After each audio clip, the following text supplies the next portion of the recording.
Hello, everyone. Welcome back to the 5th episode of Spearcast. I'm your host, Lucas Quick. And I am your co-host, Abel Tariku. And it's been a while since we have done the last episode, but we've been producing a lot of other stuff for you. But it's kind of glad to kind of be back here and just chopping it up with everybody. And we're back again and featuring our guest. Sorry. I'm Niles Hall, the content editor for the Spear, also the San Jose State football beat writer. Yep, so you've been a pretty recurring guest for us, and it's honestly great to have you here. Yes. And so we're going to be talking about football again. They're halfway through the season. More than halfway now. More than halfway now, that's right. Niles, can you please give us an insight on what is kind of going on? Because I remember the last time you were here, it was before the New Mexico game, and you said, hopefully the next time you show up, they'd be in a lot better position. And clearly, that's not where they're at. It's just been the same old of what the team started the season with. Just lost a couple heartbreakers after the New Mexico game. Bad fourth quarters. They put up other teams have put up around 40 points on us in the fourth quarter alone in the last 3 games. So that just should show us how bad the fourth quarters have gone for us. Yeah. And the last time we filmed was 3 weeks ago, a little over. So, The last 3 games for San Jose State, 35-28 win over New Mexico. You kind of felt like the team was starting to ascend towards the right direction, taking out, like you said, that fourth quarter performance where it seemed like the game was pretty much over. That you were up by 18 points at that point. Yeah. And then it really became a one-score game at the end, which got way too close. But then you go on the road against Wyoming and Utah State, and you lose back-to-back heartbreakers by 1 possession, 35-20 to Wyoming and 30-25 for Utah State. And that's just the biggest thing to acknowledge about this season for San Jose State. 4 of the 5 losses have been determined by 1 score, and these have all been competitive games outside of this Texas match. So what's the biggest problem behind why we're not able to win these close games and edge them out right now? You can blame a couple of things. In certain situations, my thing is they don't play complementary football. There's stretches where all the offense is clicking, and then the defense just gives up a bunch of chunk plays, or the defense is having stretches second and third quarter where they're shutting down the offenses, and then the offense can't do anything, and then it's just bad rhythm for the team, and nobody could be good at all at one single point of the game. Last week was the only game we were kind of down in. But we still came back in the fourth quarter. We were in the fourth quarter with the lead. So we still had a chance to win that game. But, no excuse. They were supposed to win. Yeah, and I like how you say that it's either one side is good and the other side is bad. And you can't have both. And for a successful team, you need to have both, right? And we've seen the offense play really well over these past couple weeks. Obviously, the Ega to Scudero connection, Ega to everybody has been playing really well. But the defense has been rough, to say the least. They looked pretty solid to decent earlier on, but I think it's definitely starting in the Iowa game. There were cracks. Idaho, not Iowa. Idaho. There definitely was some cracks in there to the point where it's there might be a little bit of a concerning point. But now it's just been a full-blown issue, in my opinion. Yeah, I think it's a huge concern now because we mentioned this in the last podcast, and the weird thing about this season is the defense looked stellar. We allowed 38 to Texas, but it looked pretty good against Central Michigan too. They were the reason why we were close, or we were in that game, because the offense just did not click at all. But now it's completely flipped around. The offense is playing fantastic, but the defense has been nowhere near as good as it should be. And I think talking about those cracks, they're big because every game since the Idaho game, there's been at least one huge blown coverage. It happened against Utah State, happened against Idaho, happened against Stanford. A couple of times last week. Yeah, and in my opinion, when you're 8 weeks in now, that's a huge problem, that those are not fixed up, because it's concerning that it happens at least once a game, and these are big plays we're talking about that would change the whole perspective. Every week, defensive coordinator Derek Odoms asked about what are we going to do about their secondary. He says the secondary is young, which is true. But if you're going to play those guys, you trust those guys to be out there, like Jalen Thomas, Jalen Banner, and I'll play Williams. If you trust those guys to be out there, you can't keep giving them an excuse. Yeah. Yeah, that's definitely a fair assessment. Like, you're setting these guys up for a reason. You can only use that they're young, so they're still learning up to a certain point. Because if they are, then put another guy out there, next man up, see if they can step up when the other guys are kind of sleeping. And let's talk about the offense, because now there was a little bit of a tricky situation, but it ended up working, where Jabari Bates would have a season-ending injury during the Stanford game, and we found out that Floyd Chalk would hit the transfer portal, so he is going to be no longer a part of the team. And so now we had Lamar Radcliffe, who was still on the team, and Steve Chavez Soto, who was a freshman, who had to step up during the New Mexico game, and he balled up pretty well. I believe he had 2 touchdowns during that game, and I was really impressed with it. So how would you assess the brand new running game? I mean, yeah, the Wyoming game, that was a physical game. The run game didn't look good in that game. But last week they looked pretty solid. Lamar Radcliffe's a guy that got counted out earlier in the season. He got benched for Jabari Bates and Floyd Chalk after that Texas game. He had a couple of fumbles, and then Steve Chavez Soto's one of those guys that came out of nowhere. Coach Stutzman called him Baby Scatterboo because he runs so hard. After when I asked about him, so he's a physical runner. He goes downhill, and yeah. I think there's been a few bright spots for SJC. I think me and Abel were talking about it before this episode, and a lot of it comes from the offense.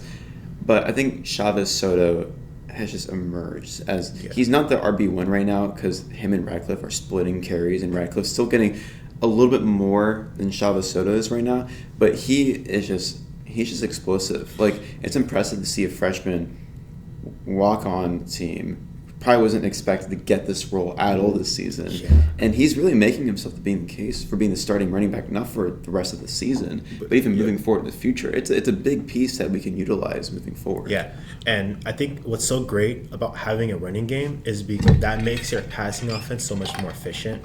And I wanted to talk about Walker. I remember the very first episode that we were here, one of the main questions I had is Walker going to be that guy? Is he going to step up and play well to the point where the coaches had a reason why they trusted him? In the first 2 weeks, that answer was a little bit of a no.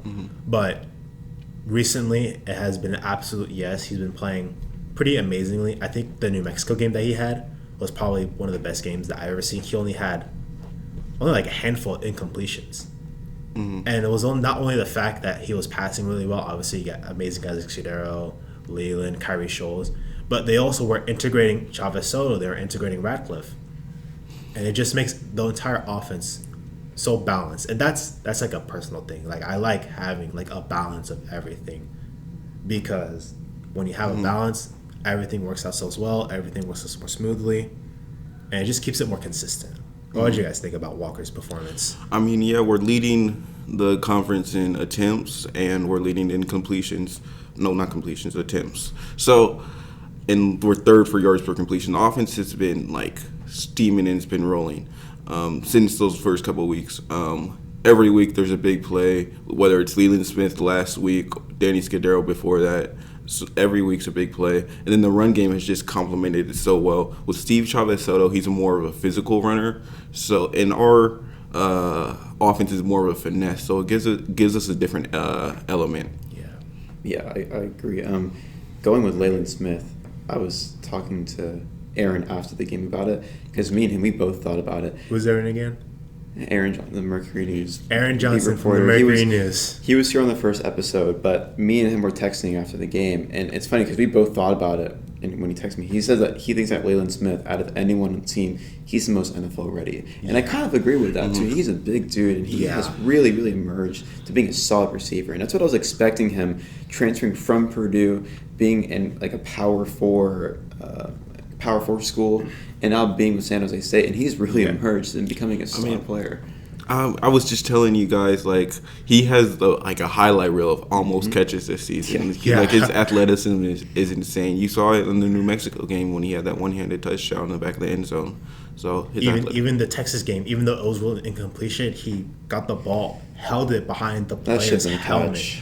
It should have been a catch, but And then again, if you look back to the end of the Stanford game and then the end of the last week's game, like he could have won the game at multiple occasions if he just came down with the ball. So yeah, and it's just like, I definitely agree with the fact that he's probably one of the most like NFL pro ready, because not only like do you see it on the field, but in the intangibles and the gifts that he had. Like he's like 6'4", like 220 something. Like he is a big guy. Like that is like, if I look at him, I would definitely think that he was an NFL player, just due to how his natural size. You can see on the field that there's definitely a ton of potential that he has. But I think the most like frustrating thing, like you said, like not only like can you not like get the ball like in like those like little clutch moments, which is like not too much of a thing, but the fact that all these like great performances like from Danny, from Leland, from Egett, from Scholes, hasn't resulted in wins. Yeah. It's really frustrating.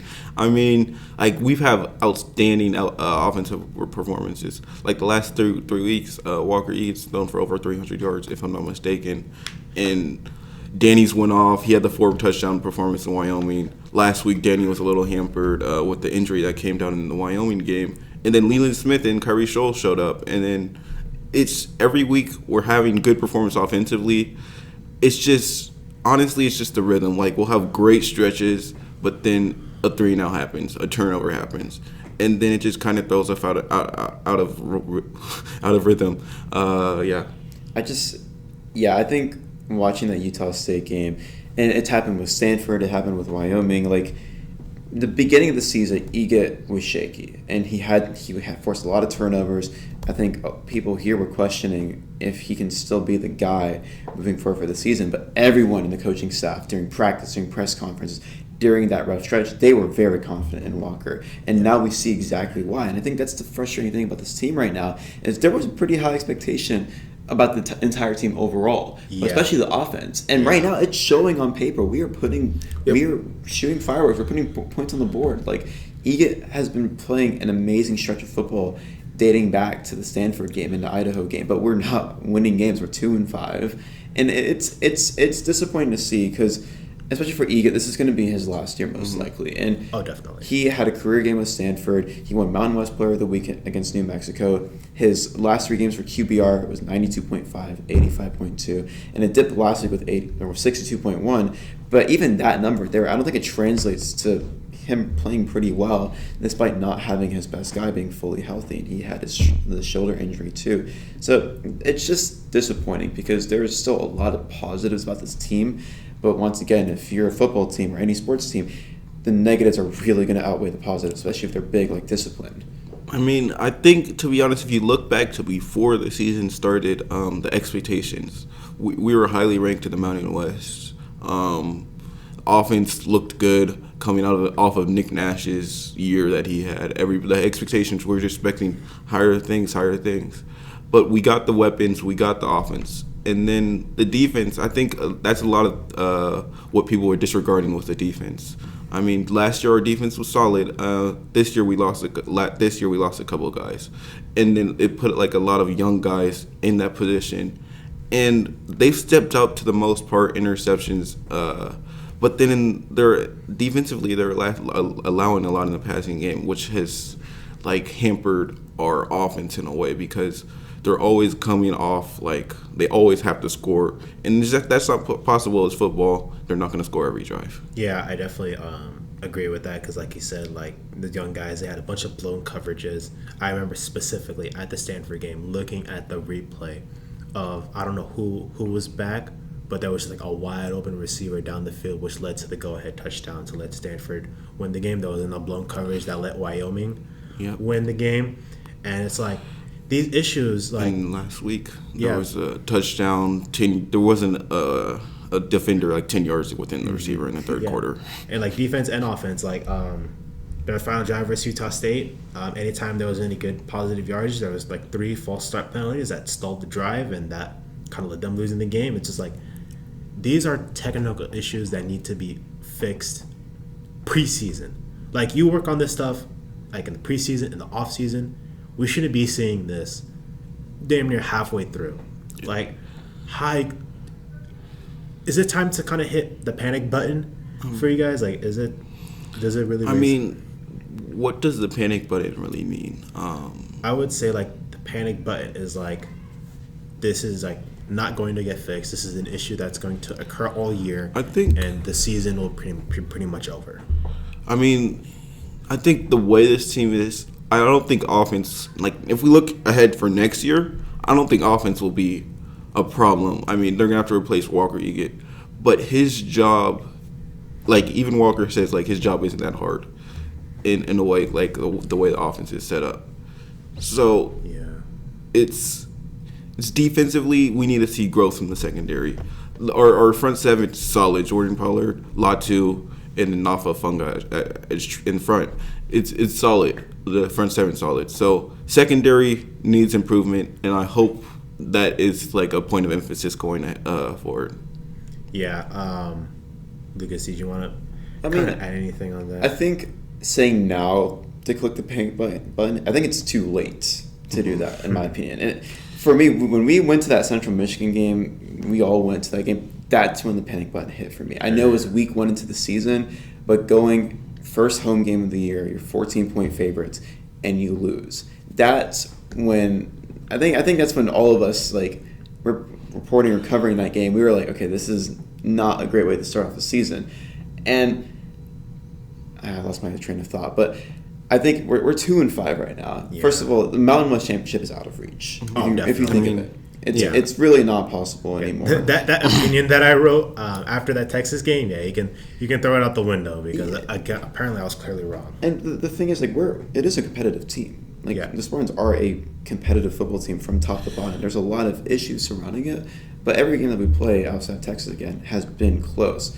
And the only way right now that we have to think about is being bowl game eligible. Yep. I think the biggest problem is discipline and then technical issues, schematical issues. That's like the defense's biggest problem right now. They have the talent.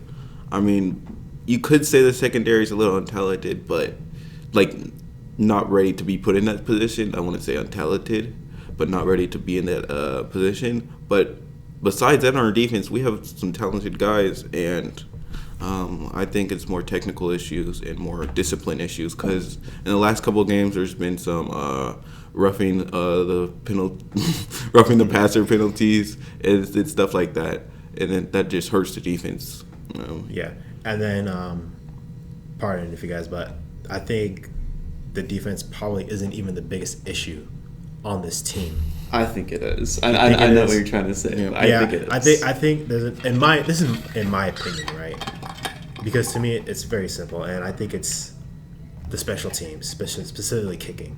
Like you mentioned, like 4 out of the 5 losses were 1-score games. How do you alleviate those 1-score games so we'll get extra points, field goals, PATs? I like agree. this is a Division I football program.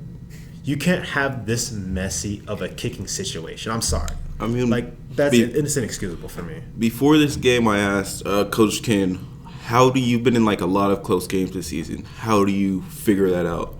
And then he was like, it starts with kicking. It starts with special teams. We need to make those field goals in those situations. And he also alluded to the defense, talking about how they need to get opposing offenses off the field more and then give the offense more time. But I feel like the kicking thing is something we see week in, week out. Last week, it wasn't that big of an issue. We saw the kicker system. Matthias Brown, I think, is going to kick from the left side, left hash on field goals. And then Dennis Lynch is going to kick from the right side on field goals. And then Matthias Brown will handle extra points, which didn't look good because he missed 1 extra point, I believe, in the last game. Yeah.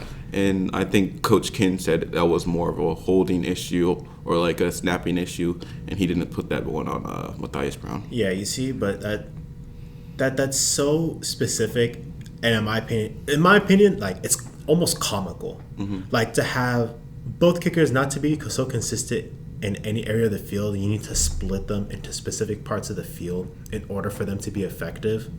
Like, how does that happen? And it's like I said, if any of those guys like can be a little bit more consistent, like do you make those points and you alleviate those leads? Mm-hmm. Because we would have won against Stanford. I know Dennis Lynch missed 2 field goals. We would have won against Central Michigan. We would have won the first game of the season. We would have won the first game of the season. Started off strong. We didn't have to panic immediately. It's just was not a strong start in my opinion. Yeah, it even definitely wasn't. Michigan, I'd be like, I mean, it's just starting off with a win gives you a little bit of momentum, and just it's just been frustrating to see week in, week out, and maybe this left hash, right hash solution works.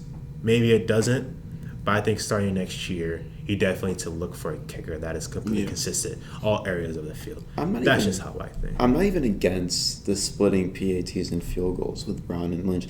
Is it something I've ever seen before? No. I don't think any of us have ever seen something like that before. But again, in that when you're doing an issue like that for special teams, you really can't blame Coach Ken for doing what he's doing right now. Because at the end of the day, if both of your kickers are not making kicks, because I know you have to figure something out. Yeah. When Matthias, he missed 2 against Wyoming, and they weren't easy field goals for someone who really hasn't played much football in this season. But you really got to utilize as much as you can with what you have. And I think that right now it's kind of unfair to throw a little bit of shade on the special teams because, missing the point after against Utah State, that wasn't great. But it wasn't why we lost the game ultimately. The Wyoming one, we didn't really need, like, we really haven't needed to rely on special teams the last 3 weeks. The New Mexico game, we had 5 touchdowns, made all 5 extra points. We were really never in a field goal situation where we needed to kick 3 points. The Wyoming game, same thing. It was 35-28. We missed a couple of field goals. But they're still from far out, and I wouldn't expect Matthias Brown to hit what was it, over 50 yards. It was 46 and then 54. So. Yeah, I don't expect him to make a 54-yarder under any circumstance right now.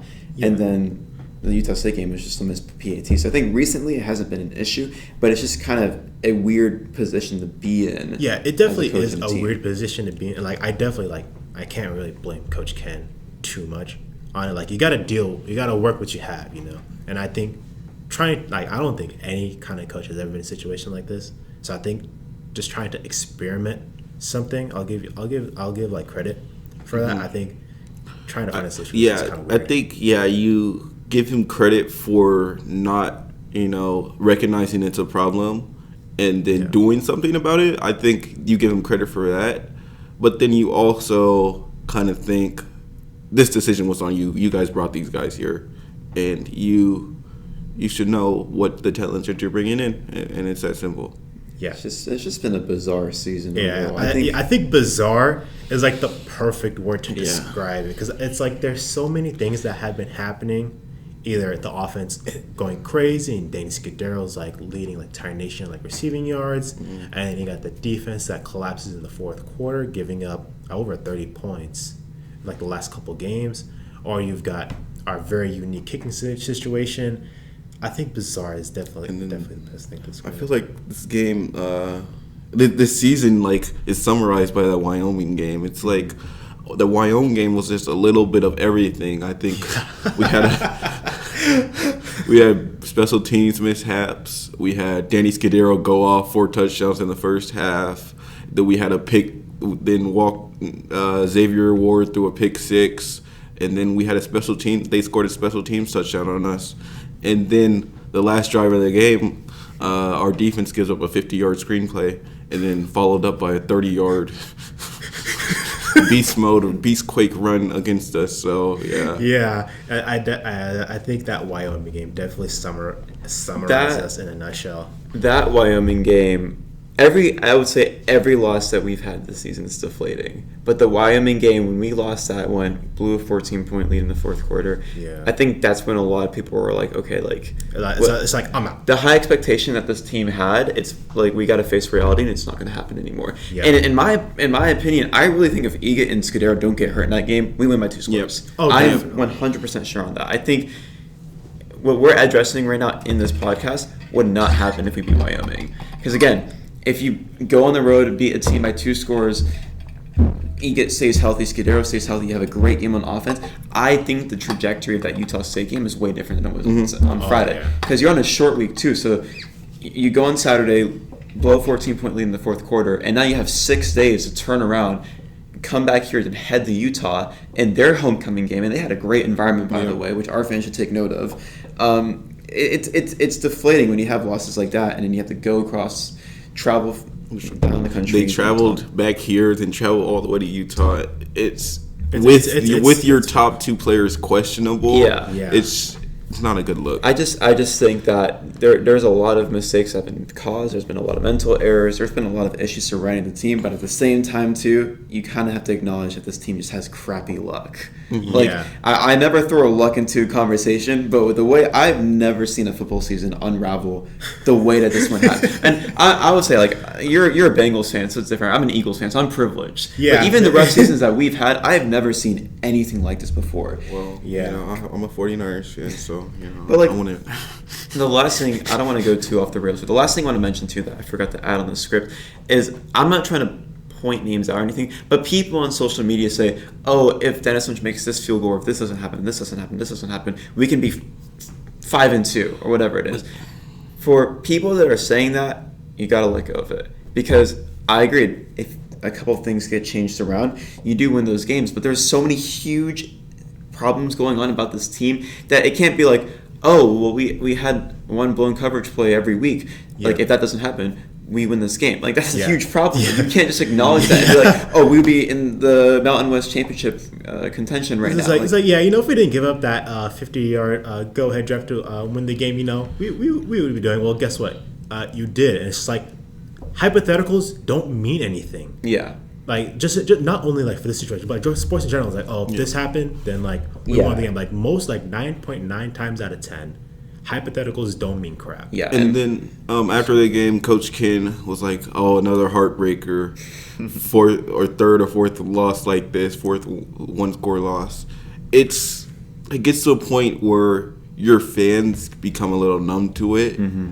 It's like, this is our fourth time losing like this. It's like, every time it feels like, probably from a fan's perspective, like a little less heartbreaking. You know what I mean? Yeah, like you said, you just get numb. Yeah. It's just like the bar can't go any lower than this, and somehow it does every week. Yeah, I agree. So I wanted to conclude with this. So according to the beat writer for the Mercury News, Aaron Johnson. I love how Aaron Johnson is like our Shams, pretty much. Yes. Like, he gives us all the He's our insider. Shout out Aaron. Shout out Aaron. I want to. That's a Hopefully, goat. maybe we can have him on camera one time. He was in the newsroom before we recorded, and I was like, "Hey, we're gonna film soon," and he's like, "Are you filming now?" And I'm like, "No." He's like, "If we were filming now, I would hop on, but we could have had him appear as a guest, but maybe definitely sometime down the future we want to have him on camera." But two things. One is that the only way for San Jose State to even get to a bowl game, like you said, Mountain West Championship, out of the question. In order for them to make a bowl game, they need to win their 4 out of their last 5 games. And just for context, we face Hawaii next week. 6-2, by the way. 6-2. Following that, Air Force. Both games are at home, by the way. After that, we're going to go to Nevada. We're going to go up against San Diego State. And we're going to finish it with Fresno State. We can only lose one game. Mind you, the really tough teams that are looking at is Fresno State, San Diego State, and Hawaii. Mm-hmm. And you can't lose either one of the teams. And this bizarre season, if you lose 2, you come out with nothing, essentially. Do you think it's possible for them to at least win 4 out of the last 5 to make a bowl game appearance? I mean, those are going to be some shootout games. Yeah. I mean, Hawaii, their offense is top in the Mountain West. Who was that? Air Force after that? Yeah. I don't think that's our homecoming game at SFQ, and I don't think a lot of Spartans fans are confident in that game. If you're still watching our podcast right now, I hate to break the news to you, but our camera died midway through recording, so it would only be audio for the rest of the episode. Yeah, and that's my bad. I actually ran out of storage. I don't know why. I had the old Spearcast footage on my camera when I should have deleted it, and literally midway through shooting, I just hear a little, and then I check the footage. Most of it got cut out. So if you're still watching, we're gonna have the Spearcast logo pop up right about now. But I think it's Coach Kane's revenge game. He's going against his old team. I mean, I think we have a shot in that game. Hawaii's Air Force's offense looks solid, but their defense is giving up a lot of points in that game, and it's just going to be a track meet. And then the San Diego State game, they're 5-1. Hopefully by then they kind of cool down, because they haven't had like a speed bump in their season, and you never know when that speed bump's going to come. And then I don't know. I think everybody's excited for that Fresno State game, and that's against the rivals. And yeah. season finale, and because they're going to be leaving the Mountain West next year, Yeah. so it'll be the very last Mountain West matchup. Mm-hmm. I mean, Lucas? I don't want to sound too negative here. I feel like there's optimism, but at the same time, because I feel like they're bound to play a complete game. Yeah. Just the way football works out, every dog's gonna have their day. So I mean, it's just they're bound to have a good day. I think these are trap games for Hawaii and San Diego State and Fresno State because we're still a competitive team at the end of the day. We're going to put a fight on all 5 of our opponents. To be bowl game eligible to win 4 of the next 5, I don't want to sound like a Debbie Downer or negative. I don't think it's going to happen. Yep. Yeah. It's because Hawaii, like, looking at the schedule before the season started, it looked easy because Hawaii and San Diego State, no one expected them to really emerge as these 2 contenders, but they've both been fantastic. And I don't want to take away Air Force because, yeah, they're 2-5 right now, but they almost knocked off UNLV, who was undefeated before Boise State last week. The lowest amount of points they put all season is 24 points. Outside of that, they put over 30. So, first of all, that game is going to be interesting. That might be a 45-40 game with the offenses and the defenses kind of being lackluster. That game's going to be interesting. So, I can't even count that game out, too. I wouldn't be shocked if we lose that because Air Force, they have a great offense as well. Yeah. So, it'll be interesting. Yeah. So that'll be it for this episode. The Spartans will go up against Hawaii November 1st at 7:30 here at SEFQ. So if you guys want to go to that game, feel free to do. With that being said, I'm your co-host, Abel Tariku. Niles Hall. Hopefully this time, it's better starting. It can't get any worse. Yeah. And I'm Lucas Quick signing off for today. Thank you guys for watching. We'll see you next time.